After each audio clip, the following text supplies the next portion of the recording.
a movie that's one of my favorites. This is Clive Barker's Lord of Illusions. And what a great cover Scream Factory's done here. Really kind of taken in a lot of the elements of the movie, a lot of the characters in the movie, and portraying them here on the front cover.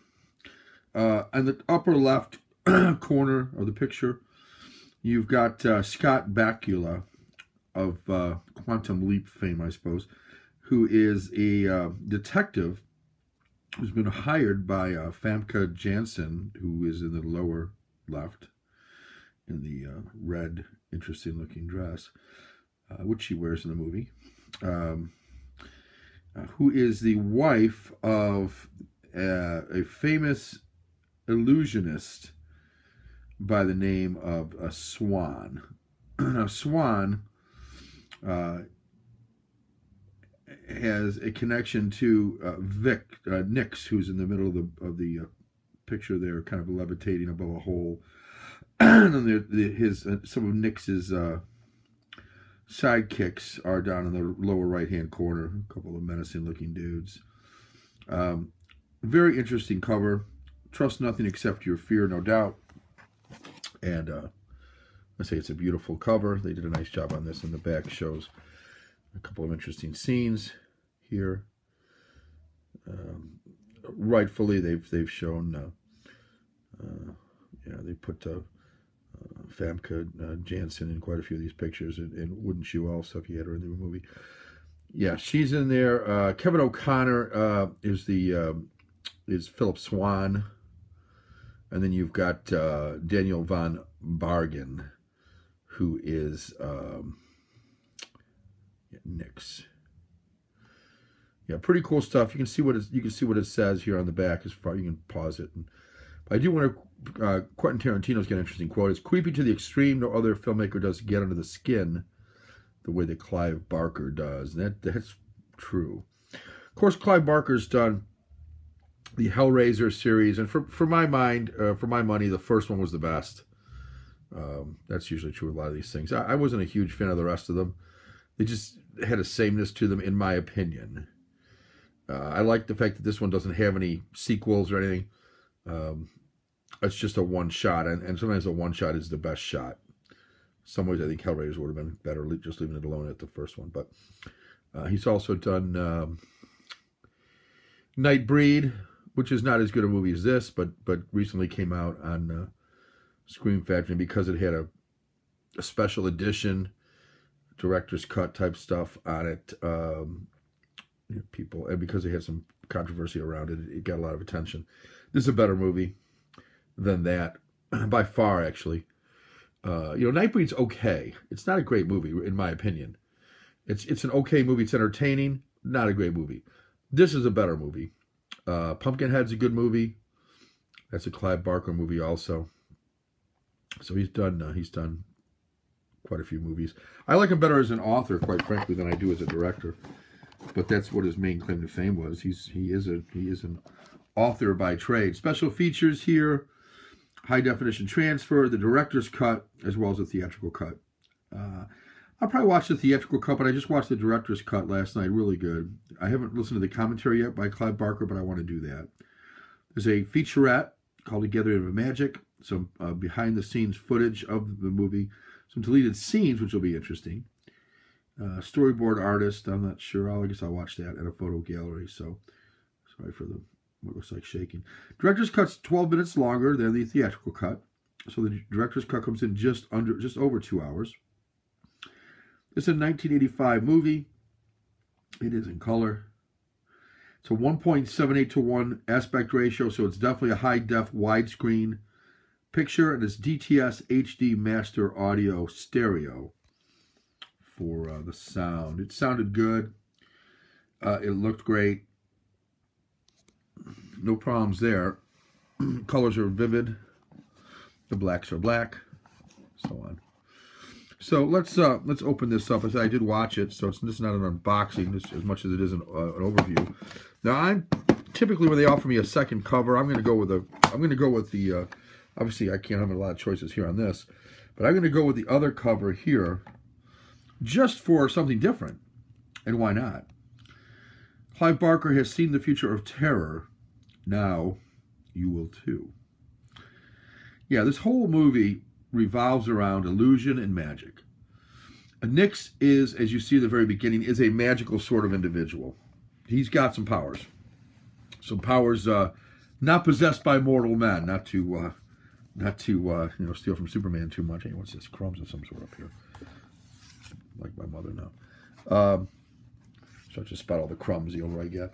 I had cookies last night. And they were chocolate chip cookies, by the way. So the illusion in this movie, plays a key part. How much is real and how much is illusion? And of the part that is illusion, how much is real?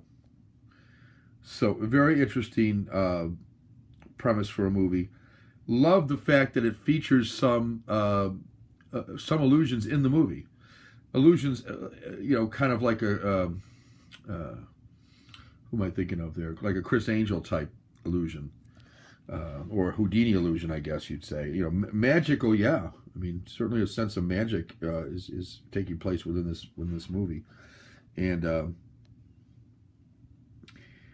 Swan is a magician / illusionist. He doesn't like the term magician; he likes the term illusionist. Yet he's got some magic in him, much like Nix does. So Nix is dead. He's got a cult following. They are killing people who crossed Nix some years earlier, 13 years earlier. Swan is one of those, in fact, the primary one, as he saved a young girl from Nix. 13 years later, Swan is now married. The marriage is one of convenience, I guess, I suppose, or something. And Famke Janssen is his wife in name.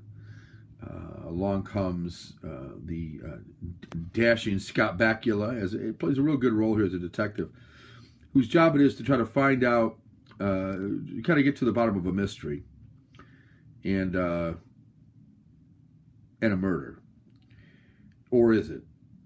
The whole thing, like I said, the whole thing revolves around illusion and magic and how much is real and how much is not real. And when you're dealing with illusionists, it's hard to tell sometimes.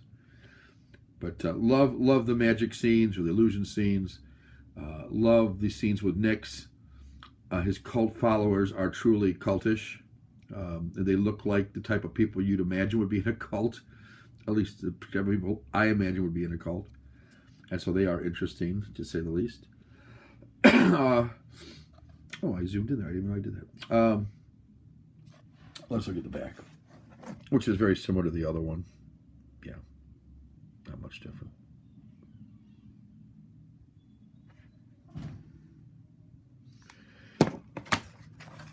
Let's pop this puppy open. It's pretty cool because, of course, you have the other artwork, the artwork that's on the front and on the back underneath. I'm just going to straighten this guy.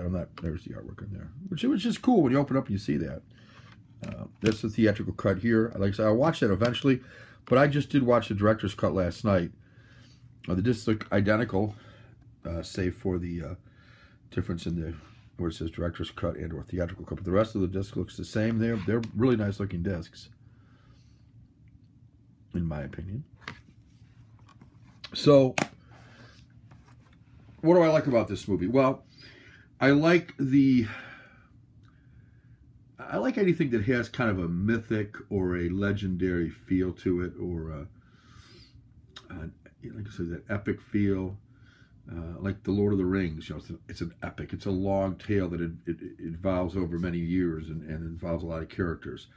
That is to me epic. Like Game of Thrones is epic on the television side. Like Planet of the Apes is epic if you consider all the movies, or Alien, because it's multiple characters over, or at least a couple of characters over multiple movies. Lord of Illusions isn't epic in that way as much as it is spanning 13 years. Now there's a jump in the 13-year period. It doesn't show you all that happens between the 13 years, but it gives you an idea of some of what's happened. But more than that, more than the epicness of it, is this legendary, almost fairy tale, gothic type tale around this godlike magician who has this cult following, who has been crossed and is now ready to seek vengeance, perhaps. Or at least his followers are ready to seek vengeance. Really cool stuff. You know, it's like Pumpkinhead to me. Pumpkinhead, you know, it's got that legendary gothic fairy tale, you know, the story of Pumpkinhead and how he seeks revenge and so on. To me, that's interesting. Nightbreed, you know, it's got a legendary otherworldliness to it, but again, that's a lesser movie in my opinion than Lord of Illusions or Pumpkinhead. But detractors, you know, you have your say. I think it's the least of his movies, other than some of the follow-ups to Hellraiser. I think some of those are worse. But Nightbreed's not my favorite. I own it, and I watched it and I enjoyed it. I just don't think it's a great movie. It's a good movie. This is a great movie for what it is, for horror. So this whole thing is going to reach a pinnacle with the followers of Nyx, with Swan perhaps, and or at least some version of, and maybe some version of Nyx. So, and I say that not necessarily to be cryptic, but this is a movie of illusions, and so, you know, what's real? But it'll be scary, and it'll have some moments of terror. I like that Clive Barker, unlike a lot of horror directors, he doesn't necessarily go for the. And he wrote a story once called Dread, short story, in his Books of Blood. If you're a reader and you like horror, pick up the Books of Blood and read those. Some really great stories in there. I think Pumpkinhead's in there. But Dread dealt with the fact that sometimes the dread is worse than the event. And I think in a lot of Clive Barker's movies and certainly his books, it's the dread that gets you. It's the you know, what could be around the corner. It's not the jump scare like you see in a lot of these horror movies with slasher movies and stuff where you know, you open the closet and here is, you know, the music swells and he's not there, and you turn the corner and the music comes on suddenly and there he is with the knife or or whatever. I'm not as big a fan of that. I think it's a cheap scare. It's a scare, all right. That jumpy music and that sudden knife flashing and like, you know, Psycho-esque type of killing is been done though. The dread gets you later. It's like The Exorcist. There's no one major jump scare moment in that. It's the whole thing, the whole idea, the whole premise, the whole everything about it is just this dread. It hangs in the air. It's thick. It's menacing. It doesn't go away. And that, to me, makes a great horror story. So, Lord of Illusions has a lot of that in it. And I think you'll like it. If you like horror, you like magic, you like illusion, you like Clive Barker, you like Famke Janssen, you'll find something to like in Lord of Illusions. It's a mystery. It's a murder mystery. It's horror. It's got some occult, supernatural elements to it. It's well done. Good job, Clive Barker. All right, guys, that's it for now. Hope you've enjoyed this. That is The Lord of Illusions on Blu-ray from good old Scream Factory. And trust nothing except your fear.